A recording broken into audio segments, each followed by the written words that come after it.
한국 인천공항. 이곳에는 체코에서 단체로 의술 유학을 온 의사들이 있습니다. 여러 의사가 들뜬 마음을 감추기 어려운 상황에 유독 한 명의 의사만이 다소 불안한 표정으로 한국 땅을 밟습니다. 그런데 한국 공항을 벗어난 의사들은 얼마 지나지 않아서 충격에 휩싸인 표정을 짓게 되는데요. 하지만 충격도 잠시, 그럼 그렇지 않은 표정을 짓던 체코 의사는 한국에서 놀라운 경험을 하게 되고 그 이후로 그녀의 인생은 완전히 뒤바뀌게 되었다고 합니다. 도대체 그녀에게는 무슨 사연이 있었던 것일까요? 한국이 뭐가 그렇게 대단하다는 거야? 그래, 인정할게. 의술 하나만은 훌륭하다는 거. 하지만 그뿐이잖아. 그것 외에는 전쟁이 끝나지 않은 나라의 불안정한 모습들이 그대로 노출되고 있다고. 명시적으로 후진국을 벗어나긴 했지만 아직은 완전하지 않다고 봐. 저는 체코의 대형 병원에서 의사로 근무 중인 마르티나라고 합니다. 저는 어린 시절 부모님으로부터 의사가 될 제목이라는 큰 기대를 한 몸에 받아온 사람이었습니다.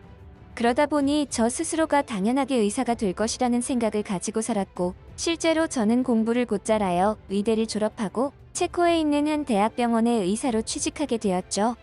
저는 단순하게 의사가 되는 것에 매몰되지 않았고, 더욱 환자들을 많이 살리는 좋은 의사가 되고자 했습니다. 그러던 중 저에게 좋은 기회가 생겼죠. 최근 들어 우리 병원에서는 그동안 하지 않았던 대형 프로젝트를 시행하기 위해 분주한 분위기인데요.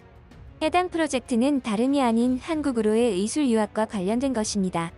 우리 병원에서 근무 중인 많은 의사를 한국의 병원에 가서 여러 기술들을 배워오는 것이 주된 목적이죠. 사실 이러한 정보들은 아직 공식화되지 않은 정보였지만 저는 우연한 기회에 그 정보들을 입수할 수 있었습니다. 그리고 한국 의술 유학을 무사히 마치고 돌아오는 의사에게는 진급을 약속하며 특정 기술이 사용되는 수술을 전담으로 맡길 예정이라고. 이러한 엄청난 조건들이 있는 프로젝트에는 무조건 참여해야 하는 상황이었습니다. 다만 한 가지 마음에 걸리는 것은 유학해야 하는 나라가 한국이라는 점이었죠. 저는 한국에 대해서 잘 알지 못했습니다. 의술 쪽이야 저의 전문 분야이다 보니 한국이 대단한 기술을 지니고 있다는 것을 알고 있었지만 그 외에는 젬병이었죠. 사실 의술을 빼고는 별 볼 일 없는 후진국이라는 인식이 강했습니다. 저뿐만 아니라 이곳의 의사들은 대부분 세상이 돌아가는 것을 잘 알지 못할 것입니다. 워낙 어릴 때부터 공부만 해온 자들이기도 하고 개개인에 따라서는 그 외에는 전혀 관심이 없는 집착적 관심을 갖는 사람들이 많았으니까요. 저 또한 그런 케이스였습니다.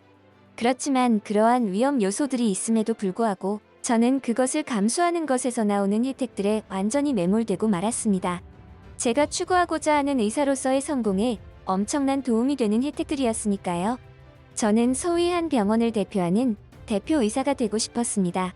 그러기 위해서는 기본적으로 타의 추종을 불허하는 의술은 기본적인 소양이었기에 이번 기회가 저에게 있어서는 아주 큰 기회였죠. 결국 저는 다른 사람들보다 먼저 해당 프로젝트에 참여하기 위한 준비에 착수했습니다.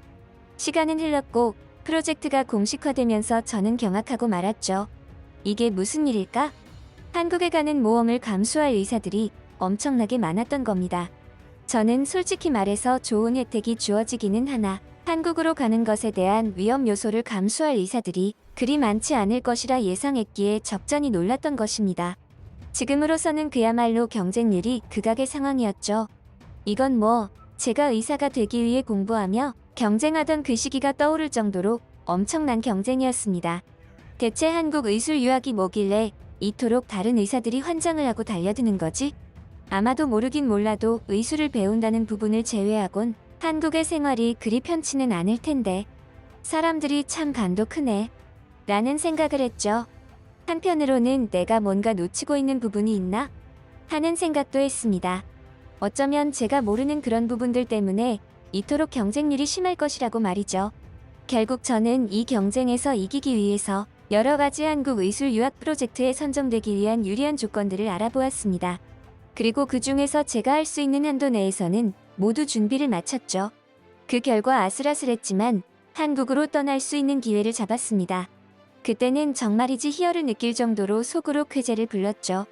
하지만 그 기쁨도 잠시, 실제로 한국으로 가는 공항편에 탑승하고 나니 슬슬 불안감이 엄습했습니다.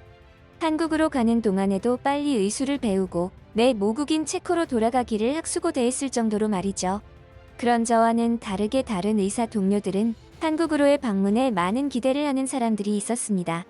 하지만 저는 전쟁이 끝나지 않은 나라라는 이미지 때문인지 왠지 치안이 불안정할 것 같았고, 여러 가지 소매치기나 도둑들이 유럽보다도 더욱 심할 것 같아서 한국에서의 생활이 매사가 불안정할 것이라 생각했죠.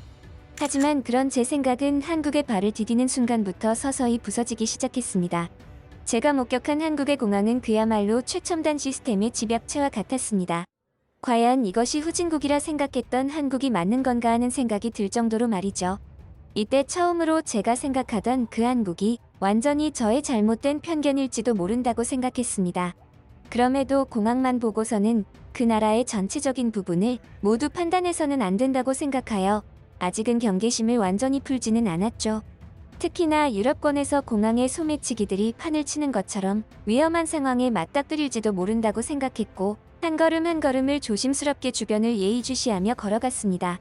반면 저와 같이 온 의사 동료들은 자기들끼리 시시덕거리며 한국의 새로운 풍경을 만끽하는 듯 했습니다. 그런 모습을 보자니 저들에게 방심하지 말라는 소리를 해주고 싶은 정도였죠. 어이구, 저러다가 큰일 나지, 큰일 나. 혼자서 속으로 그런 생각을 했죠. 하지만 다행스럽게도 공항에서는 아무 위기 상황이 생기지 않았고, 우리는 숙소가 있는 곳으로 향했습니다. 지하철을 통해 이동하던 저와 동료 의사들은 다음날 한국 병원에 방문하여 소화해야 할 스케줄을 바쁘게 살피고 있었죠. 우리가 묵을 호텔이 있는 역에 도착하여 하차했을 때였습니다. 그곳에서 저는 기어이 우려하던 그 사달이 나버리고 말았다고 생각했죠. 지하철역 지하에서 지상으로 올라온 우리는 호텔로 향하고 있었습니다. 거리에는 사람들로 북적이고 있었는데, 그 와중에 한국에 여행을 온 것처럼 보이는 젊은 유럽 여성이 갑작스럽게 배를 부여잡고 복통을 호소하며 그 자리에 털썩 주저앉아 버리는 게 아니겠습니까? 그 모습을 바라보며 과거 뉴스에서 보았던 공항에서 일어난 습격 사건들을 떠올리며 불안에 떨어야 했습니다. 이번에도 저 유럽 여성이 누군가에 의해 습격을 받은 것은 아닐까 하는 생각이 들었던 것이죠. 하지만 그러한 두려움보다 저의 직업의식이 더욱 투철했던 것일까요? 저는 두려우면서도 저절로 몸이 움직였습니다. 망설이지 않고 그 여성에게 다가가 상태를 살폈죠. 다행스럽게도 외부적인 요인으로 상처를 입은 것은 아니었고, 출혈이나 다른 부분들은 이상이 없어 보였습니다. 그래서 일단은 안심했고, 가까운 병원에 데려가야 한다는 뜻을 주변 사람에게 피력했죠. 그런데 그때 쓰러져서 고통을 호소하는 유럽 여성의 지인으로 보이는 중년의 한국인 남성이 반대편에서 급하게 이쪽으로 뛰어 들어오며 여성의 상태를 살피고 있던 저의 곁으로 왔습니다. 그리곤 그녀를 데리고 급하게 어딘가로 향해야 하는데 도움을 줄 수 있겠냐고 물어봤죠. 자세히 보니 한국 남자의 한쪽 팔이 깁스를 한 상태라 한 손으로 해당 여성을 부축하여 옮기기가 힘든 상황처럼 보였습니다. 저는 최대한 직업정신을 발휘하여 도움을 주고 싶은 마음이었죠.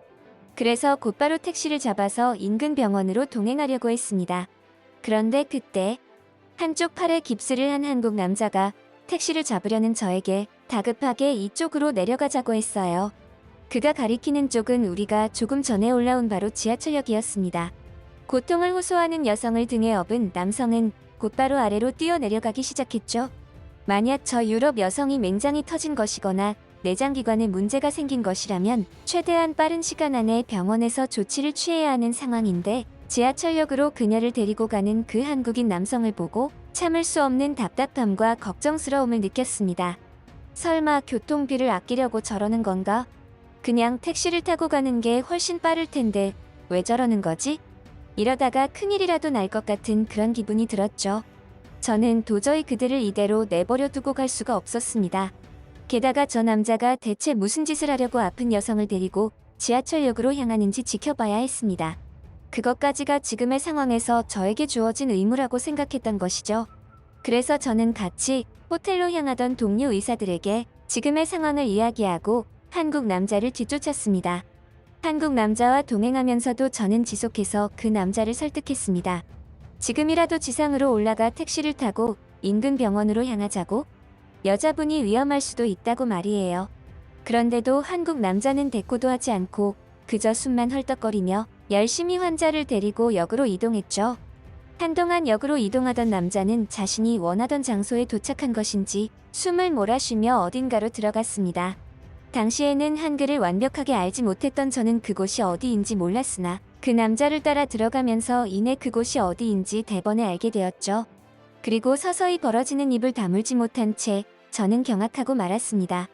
제가 들어온 이곳은 다름 아닌 병원이었거든요. 이게 말이 되는 거야? 왜 여기에 병원이 있어? 대체 내가 뭘 보고 있는 거지? 게다가 규모도 작은 규모가 아닌데 이 정도면 거의 내가 근무하는 체코의 대형 병원 수준이라고. 완전히 미쳤어. 도대체가 지금 상황이 이해되질 않아. 순간적으로 큰 충격을 받은 저는 속으로 오만 가지 생각을 다 했습니다. 그리고 얼마 지나지 않아서 진료를 받고 나온 한국 남자와 유럽 여성은 아까와는 완전히 다른 분위기로 저에게 걸어왔죠.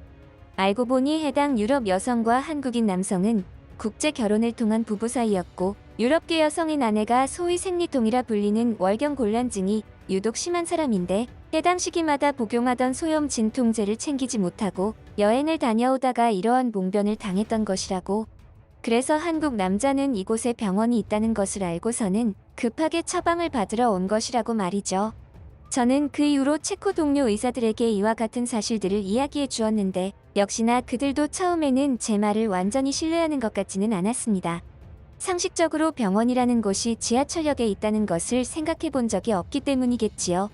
저 또한 그랬으니까요. 하지만 그건 부정할 수 없는 현실이었고 그것이 가능한 나라가 바로 한국이라는 나라라는 것이었습니다. 한국에서의 의술 유학은 저에게 있어서 두 번 다시 없을 아주 좋은 경험이 되었습니다. 병원에서 배웠던 그 기술은 저의 의사생활에 있어서 아주 긍정적인 신호탄이 되어주었으니 말입니다. 게다가 제가 한국에서 배운 것은 의술뿐만이 아니었습니다. 그들의 살아가는 방식, 사고방식들이 저에게 끼친 영향은 그 어떤 것보다 지대하다고 할 수 있었죠. 어쩌면 그들의 모습에서 진정한 의사가 되는 방법을 깨우쳤는지도 모르겠습니다. 남의 것을 탐하지 않고 타인에게 늘 친절하며 정이라는 한국 특유의 감정 문화로 인하여 많은 사람의 마음을 따뜻하게 해주는 것. 이것이 진정한 선진 시민의 표본이 아닐까 싶은 생각이 듭니다.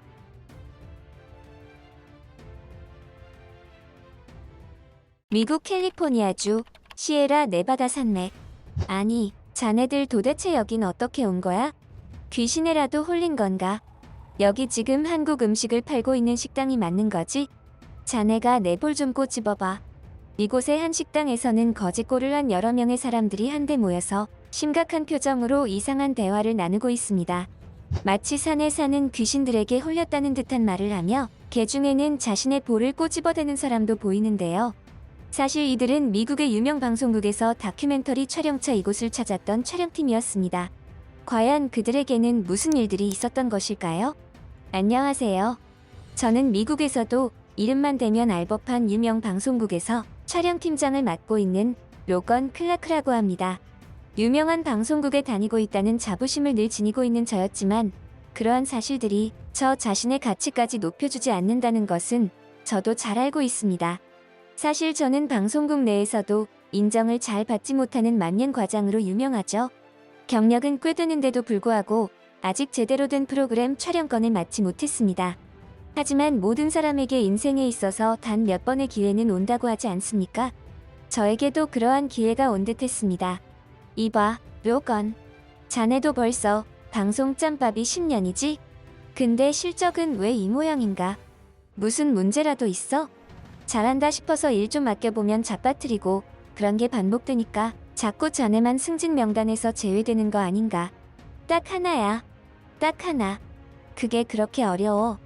이번에는 잠잠하다 싶었는데 어김없이 상사에게 호출받은 저는 실적을 빌미로 공격을 받았습니다. 하지만 이번에는 병만 주는 게 아니라 마지막에 약이 될지도 모를 무언가를 흘려주시긴 했죠. 맡겨달라고 노래를 부르고 애원해도 단 한 번도 주지 않았던 자연 다큐멘터리 신생 프로그램 촬영권을 이번에 한번 해보라고 하더군요. 그래서인지 이번에는 욕을 시원하게 먹고 나왔음에도 불구하고 기분이 나쁘지 않았습니다. 오히려 기분이 좋았죠. 아마도 여러분들이 저와 같은 입장이었어도 비슷한 감정을 느꼈으리라 생각합니다.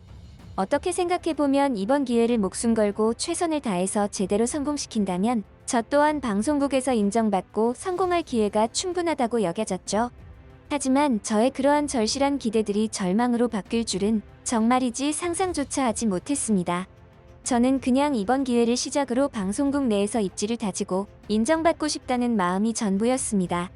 쪽팔리잖아요. 제 동기들은 죄다 현장직 졸업하고 펜대나 굴리면서 편하게 고연봉 받으면서 일하는데 저는 아직도 초짜들이나 다니는 현장에서 고군분투해야 하는 지금의 현실이 말입니다. 사실 제가 성격상 의심이 많은 성격이라 처음에 저에게 이 다큐멘터리 촬영권을 준다고 했을 때 내키지 않았던 부분도 있었습니다. 방송계에서는 일명 폭탄 돌리기라고 해서 프로그램을 잘 만들어봤자 큰 이득을 보지 못하는 경우의 프로그램들도 상당수 있었기 때문이죠. 하지만 저는 이번 촬영권을 최종적으로 폭탄이 아닌 기회로 생각했고 우리 팀원들을 꾸려서 촬영을 준비했죠. 우리가 촬영해야 할 촬영지는 다름 아닌 시에라 네바다 산맥이었습니다. 이곳은 아름다운 자연경관과 다양한 동식물들이 존재해서 우리가 촬영할 자연 다큐에는 최적화된 곳이었죠. 또한 이곳에는 세계적으로 유명한 곳인 요세미티 국립공원도 있었고 특이한 바위의 형태와 폭포, 그리고 동굴들과 고산지대의 생태계 등이 아주 흥미로운 공간이었습니다. 우리의 촬영은 초반까지만 하더라도 아주 흥미롭고 아름다운 경관에 취하여 아주 문제없이 잘 진행이 되어 갔습니다. 하지만 문제는 촬영 중반에 이르렀을 때였죠. 다큐멘터리 촬영의 특성상 하루 이틀 만에 촬영이 끝나는 게 아니라 짧게는 수개월에서 길게는 수년간 그 촬영이 이어지는 경우가 많습니다. 그렇기 때문에 저희 촬영 팀원들도 혹시 모를 스케줄 변동 사항에 대비하여 단기 촬영 계획에서 장기 촬영 계획까지 모두 준비한 상태에서 촬영에 돌입했죠. 그럼에도 불구하고 우리 인간들의 계획을 무의미하게 만드는 대자연의 힘은 그야말로 예측 불허와도 같았습니다. 준비한다고는 했지만 저와 팀원들이 그러한 충격적인 상황에 노출이 될 줄은 정말이지 상상조차 하지 못했거든요. 우리는 산악지대의 날카롭고 험난한 산세를 주제로 촬영하던 와중 며칠 전 있었던 폭우의 여파 때문인지 무엇 때문인지는 모르겠지만 산사태에 휘말리고 말았습니다. 아주 순식간에 일어난 일이었죠. 촬영 장비를 챙길 엄두도 나질 않았습니다. 심지어 저는 같이 촬영에 임하던 팀원들을 챙길 여유도 없이 저 한 목숨 건지기 위해서 안간힘을 쓸 수밖에 없었습니다. 정신을 차리고 난 이후에야 주변을 둘러보니 겨우 저 혼자만 덩그러니 남아있는 상황이라는 것을 알게 되었죠. 왜 그렇게 불의의 사고는 연속적으로 생기게 되는지 알 수가 없습니다. 엎친 데 덮친 격으로 촬영 장비도 저에게는 하나도 없었고 심지어 늘 가지고 다니던 휴대전화도 산사태에 놀라서 도망을 가느라 어딘가에 흘린 모양이었습니다. 그나마 다행인 것은 산사태에 정통으로 휩쓸린 것은 아니라서 심하게 다친 곳은 없다는 것이었죠. 이때 처음으로 제가 이 촬영권을 맡은 것에 후회감이 치밀어 올라왔습니다. 원래 다큐멘터리 촬영은 초보자에게 맡겨지지 않았고 나름대로 베테랑이라 불리는 사람들에게만 맡겨지는 특권과도 같은 것이었기에 저 스스로가 베테랑이라 착각했었는지도 모르겠습니다. 어쩌면 이번 촬영은 저에게 있어서 기회가 아닌 폭탄이 될지도 모르겠다는 불안감이 엄습했죠. 제가 갇힌 곳은 지형적으로 산사태 때문에 일그러져 있어서 정확하게 어디인지 특정하기가 힘들었습니다.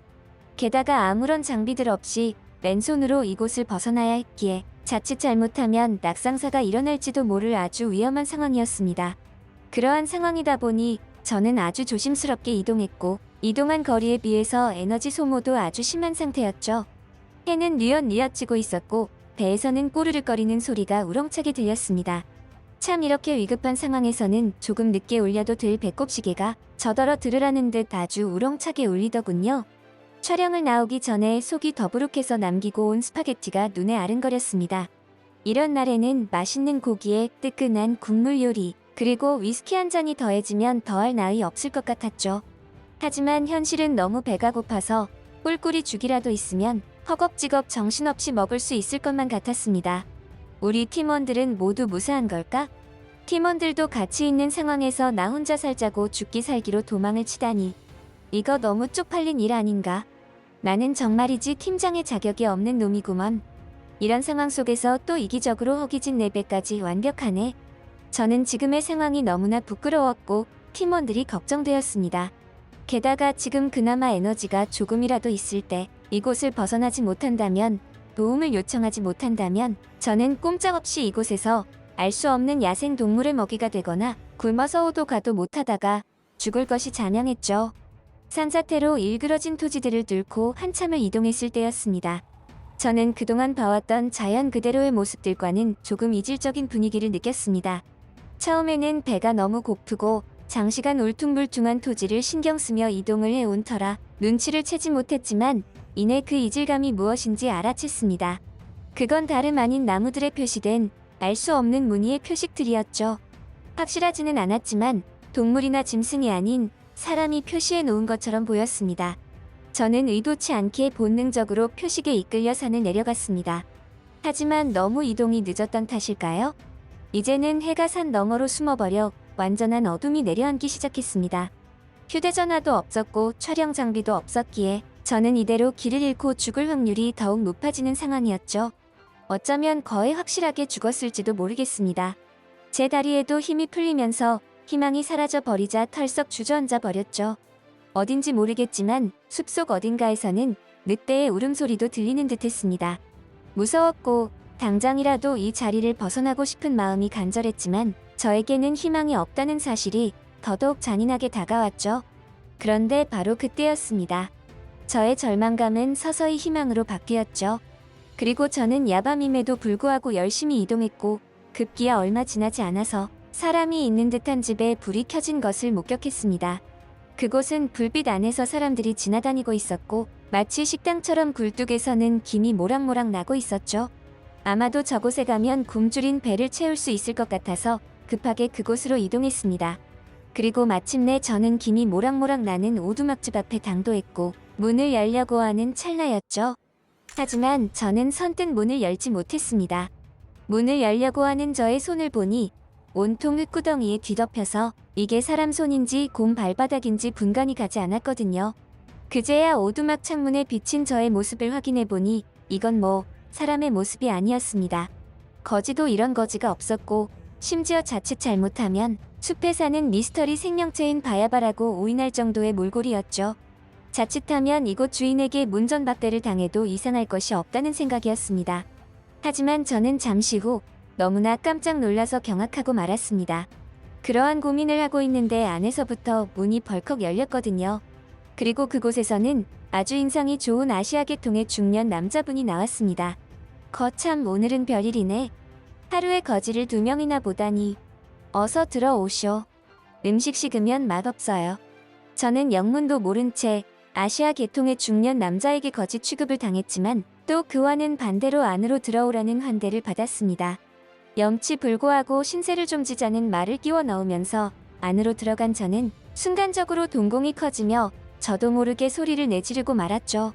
그곳에는 저와 비슷한 거짓골을 한 남자가 한 명 있었는데 그 남자는 다름 아닌 산사태 때문에 헤어졌던 저의 촬영 동료였습니다. 저는 너무나 기쁜 마음으로 그와 인사를 나눴지만 얼마 지나지 않아서 다시 침울해질 수밖에 없었습니다. 헤어진 촬영 팀원은 총 8명이었는데 이제 겨우 생사를 확인한 팀원이 제 앞에 있는 한 명뿐이었으니까요. 하지만 그 침울함도 잠시. 저는 코를 자극하는 맛있는 냄새들에 정신을 빼앗겨서 팀원이 먹고 있던 음식들을 바라보았고 이내 경악하고 말았습니다. 그곳에는 제가 굶주린 허기를 달래기 위해 가장 먹고 싶어 했던 고기 요리와 정체는 알 수 없지만 맛있는 냄새를 풍기는 국물 요리가 있었거든요. 한국 요리가 입맛에 맞을지 모르겠네요. 그쪽에 있는 고기 요리는 삼겹살 구이라는 것이고 국물 요리는 소고기 미역국입니다. 제 아내가 좋아했던 음식들이죠. 아까 거지라고 놀린 건 농담인데 다들 너무 진지한 표정들이라 무안하네요. 미국식 농담인데 미국 사람들이 받아주질 않으니 설마 내가 아시아 사람이라서 그런 거요? 여기가 예전에는 한국 음식을 판매하는 식당이었으니 다른 동료들 만날 때까지 편히 쉬다 가시오. 유쾌한 입담을 자랑하는 이곳의 주인분은 한국분이었는데 터프하고 걸쭉한 말투와는 다르게 저와 팀원에게 마음속 깊이 배려를 해준다는 느낌을 지울 수가 없었습니다. 만약 이분이 아니었다면 저와 팀원은 객사하고 말았을 테니 어떻게 보면 생명의 은인과도 같았죠. 저는 그분에게 연신 감사의 인사를 했고 다급하게 현재의 위치를 물었고 위급 상황을 알렸습니다. 전화를 빌려 구급대에 도요와 같은 사실들을 알렸는데 산사태 때문에 헬기를 띄워야 하는 상황이고 시간이 조금 걸린다는 답변을 받았죠. 게다가 지금 시각이 어두운 밤이어서 수색을 시작한다고 하더라도 장담을 할 수가 없는 상황이었습니다. 시간이 길어지면 길어질수록 팀원들의 생사가 위험하다는 것을 잘 알았던 저는 초조해졌죠. 제가 할 수 있는 것이라고는 수색대와 구급대를 기다리는 일뿐이었습니다. 하지만 그런 저의 걱정은 얼마 지나지 않아서 충격과 경악으로 뒤바뀌었으며 이내 환희와 오열로 또 한 번 변화했습니다. 혹시 조울증이 있냐고요? 그런 거 안 키웁니다. 아마 여러분들이 저의 입장에 있으셨다면 똑같이 조울증과 같은 감정을 느꼈을 겁니다. 구급대에 연락을 취한 지 불과 3시간 안에 이곳 한국인 중년분이 소유하신 오두막으로 뿔뿔이 흩어졌던 8명의 촬영팀이 모두 무사히 모이게 되었거든요. 정말이지 기적과 같은 일 아닙니까? 정말 이런 상황이 이해되시나요? 저는 순간적으로 당시의 상황에 대해서 기적 말고는 설명할 길이 없다며 흥분을 감추지 못했습니다. 아니, 자네들 도대체 여긴 어떻게 온 거야? 귀신에라도 홀린 건가? 여기 지금 한국 음식을 팔고 있는 식당이 맞는 거지? 자네가 내 볼 좀 꼬집어봐. 심지어 지금의 상황이 꿈인지 생시인지 헷갈릴 정도였죠. 어떻게 우리가 이곳으로 모인 것인지, 어떻게 우리가 산사태로 흩어져서 무사할 수 있었는지 하늘에 감사할 따름이었죠. 하지만 우리의 이야기를 듣고 계시던 한국인 중년 사장님의 말씀에 저는 그 자리에서 얼어붙은 채 입을 떡 벌리고 말았습니다. 아이고, 아직도 그 표식들이 제 역할을 하고 있던가요? 참, 눈물 나는구만 그래. 오늘따라 내 마누라가 더 보고 싶네요. 여러분들이 확인했던 나무의 표식들은 내 아내가 살아생전에 표시해둔 산악 표식입니다. 밤에도 잘 보이도록 야광칠까지 해놓았죠. 내가 워낙 길치였거든. 아내는 등산하는 걸 아주 좋아했는데 남편이라는 게 부실해서 길을 잃어버리고 다니니까 그런 걸 표시하기 시작하더라니까. 그제야 저를 포함한 팀원들이 야밤임에도 불구하고 이곳으로 모여들게 된 이유에 대해서 알 수 있었습니다. 이 모든 것들은 한국인 사장님의 아내분이 생전에 만들어둔 마킹 덕분이라는 것을요. 그날 이후 저와 팀원들은 무사히 그곳을 벗어날 수 있었고 세월이 흐른 지금은 그런 일이 있었나 싶을 정도로 여느 때와 마찬가지로 평범한 생활을 지내고 있습니다. 물론 그 다큐멘터리는 대박이 터져서 덕분에 저도 승진이라는 걸 해봤죠. 그리고 그때 그 한국인 사장님은 아내가 돌아가신 이후로 식당 운영을 접었는데 우리 촬영팀이 다녀간 이후로 다시 영업을 시작했죠. 그건 저의 당부도 한몫을 했습니다. 이렇게 맛있는 음식을 그냥 썩히기에는 아깝지 않느냐고 했던 말이 영향을 끼친 듯 했죠. 실제로 그 음식들은 제가 먹은 음식 중에서도 따를 자가 없을 정도로 아주 맛있었거든요. 그 이후로도 늘 팀원들과 같이 식사를 할 일이 있으면 그곳으로 회식하러 다니고 있죠. 어쩌면 돌아가신 한국인 사장님의 사모님께서 일부러 우릴 그곳으로 인도한 것은 아닐까 하는 억측까지 하게 되는 요즘입니다. 이 자리를 빌려 다시 한번 감사의 말씀을 드립니다. 쉽지 않은 배려 덕분에 저와 팀원의 목숨을 구해주신 은혜 잊지 않겠습니다. 정말 감사합니다.